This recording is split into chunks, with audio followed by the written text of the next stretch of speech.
1200 మంది ఆత్మ బలిదానాలు చేసుకుని వచ్చిన తెలంగాణలో ఈ సమైక్యవాదులు, ఉద్యమ ద్రోహులు, అవినీతి పరులు పెట్టుకోవడానికి నువ్వు తెలంగాణ తెచ్చినావా?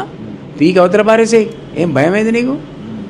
అందరూ లేరా తెలంగాణ ఉద్యమకారు? పార్టీలే లేరు 65 మందిరా? మీరు పెద్ద వ్యక్తి అయిన రాజగోపాల్ రెడ్డి లాంటి వాళ్ళకే సలహాదారులు ఉన్నారు కదా, కనీసం ఆయన కన్నా చెప్పి ఏం చెప్తారు? ఆయన పాప ఏ పూట కాపుట నాకు ఎక్స్పాన్షన్ అయితే మంత్రి పదవి వస్తుందని రోజు బతుకుంటాడు ఆయన పంచాయతీ ఆయనకే ఉండే. ఆయనకే రాహుల్ గాంధీ ప్రామిస్ చేసినట. మరి ప్రామిస్ చేసి ఇవ్వాలి కదా. ప్రామిస్ చేసినాడు ఎవడు? కుటుంబంలో 3 ఇస్తావో 2 ఇస్తావో వెనక కావాలి. నువ్వు ప్రామిస్ చేసినవా లేదా? చేస్తే ఇవ్వాలా?